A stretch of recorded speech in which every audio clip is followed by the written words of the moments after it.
The doors open, and much to my surprise, Gray takes hold of my hand, grasping it with his long, cool fingers.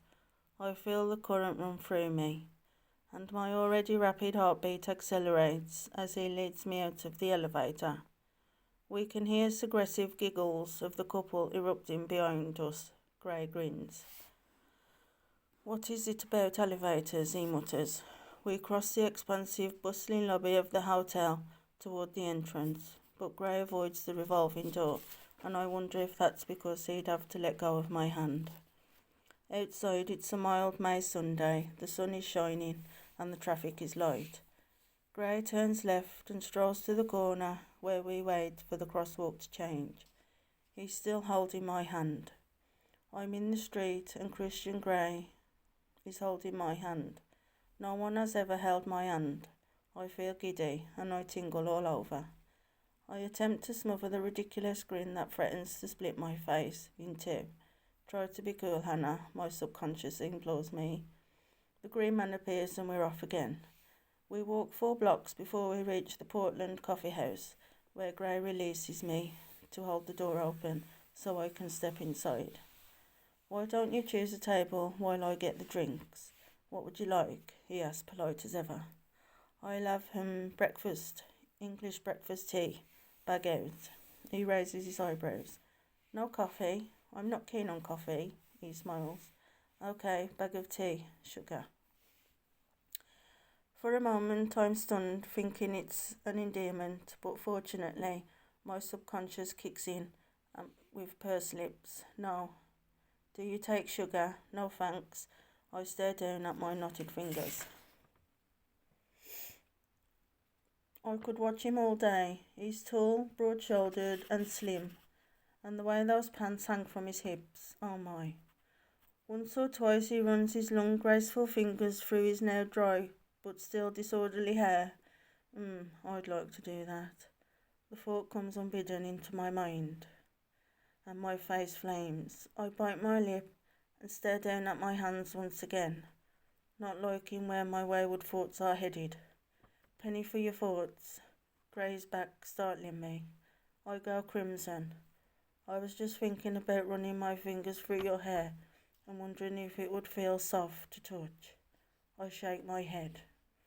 He's carrying a tray which he sets down on the small, round table. He hands me a cup and saucer and small teapot, and a side plate bearing a lone tea bag, labelled Twinings English Breakfast, my favourite. He has a coffee that bears a wonderful leaf pattern imprinted in the milk. How do they do that, I wonder idly. He's also bought himself a blueberry muffin. Putting the tray aside, he sits opposite me and crosses his long legs. He looks so comfortable, so at ease with his body. I envy him. Here's me, all gawky and uncoordinated, barely able to get from A to B without falling flat on my face. Your thoughts, he prompts me. This is my favourite tea. My voice is quiet, breathy. I simply can't believe I'm sitting opposite Christian Gray in a coffee shop in Portland. He frowns. He knows I'm hiding something. I pop the tea bag into the teapot and almost immediately fish it out. As I place the used tea bag back on the side plate, he cocks his head, gazing quizzically at me. I like my tea black and weak, I mutter as an explanation. I see. Is he your boyfriend? What? Who? The photographer, Jose Rodriguez. I laugh, nervous but curious. What gave him that impression? No, Jose's a good friend of mine, that's all. Why did you think he was my boyfriend? The way he smiled at you, and you at him. His gaze holds mine. He's so unnerving. I want to look away, but I'm caught spellbound. He's more like family, I whisper. Gray nods, seemingly satisfied with my response, and glances down at his blueberry muffin. His long fingers deftly peel back the paper as I watch, fascinated. Do you want some? He asks, and that amused secret smile is back. No thanks, I frown and stare down at my hands once again. And the boy I met yesterday at the store, he's not your boyfriend. No, Paul's just a friend. I told you yesterday. Oh, this is getting silly. Why do you ask? You seem nervous around men. Holy crap, that's personal. I'm just nervous around you, Gray. I find you intimidating. I flush scarlet, but mentally pat myself on the back for my candour and gaze at my hands once again. I hear his sharp intake of breath. You should find me intimidating, he nods. You're very honest. Please don't look down. I like to see your face. Oh, I glance at him, and he gives me an encouraging but weary smile. It gives me some sort of clue that you might be thinking, he breathes. You're a mystery, Miss Steele. Mysterious? Me? There's nothing mysterious about me. I think you're very self-contained, he murmurs. Am I? Wow, how am I managing that? This is bewildering. Me, self-contained? No way. Except when you blush, of course, which is often. I just wish I knew what you were blushing about. He pops a small piece of muffin into his mouth and starts to chew it slowly, not taking his eyes off me. And as of cue, I blush. Crap. Do you always make such personal observations? I hadn't realised I had. Have I offended you? He sounds surprised. No, I answer truthfully. Good. But you're very high-handed. He raises his eyebrows and, if I'm not mistaken, flushes slightly too. I'm used to getting my own way, Anastasia, he murmurs, in all things. I don't doubt it. Why haven't you asked me to call you by your first name? I'm surprised by your audacity. Why has this conversation become so serious? This isn't going the way I thought it was going to go. I can't believe I'm feeling so antagonistic towards him. It's like he's trying to warn me off. The only people who use my given name are my family and a few close friends. That's the way I like it. Oh, he still hasn't said call me Christian. He's a control freak. There's no other explanation. And part of me is thinking maybe it would have been better if Kate had interviewed him. Two control freaks together. Plus, of course, she's almost blonde. Well, strawberry blonde. Like all the women in his office. And she's beautiful. My subconscious reminds me I don't like the idea of Christian and Kate. I take a sip of my tea. And Gray eats another small piece of his muffin. Are you an only child? He asks. Wow, he keeps changing direction. Yes, tell me about your parents. Why does he want to know this? It's so dull. My mum lives in Georgia with her new husband Bob. My stepdad lives in Montesano. Your father. My father died when I was a baby. I'm sorry, he mutters, and a fleeting troubled look crosses his face. I don't remember him. And your mother remarried? I snort. You could say that. He frowns at me. You're not giving much away, are you? He says dryly, rubbing his chin as if in deep thought. Neither are you. You've interviewed me once already, and I can relocate some quite probing questions then. He smirks at me. Holy shit. He's remembering the gate question. Once again, I'm mortified. In years to come, I know I'll need intensive therapy to not feel this embarrassed every time I recall the moment. I start babbling about my mother, anything to block that memory. My mum is wonderful. She has incurable romantic. She's currently on her fourth husband. Christian raises his eyebrows in surprise. I miss her, I continue. She has Bob now. I just hope he can keep an eye on her and pick up the pieces when her harebrained schemes don't go to plan. I smile fondly.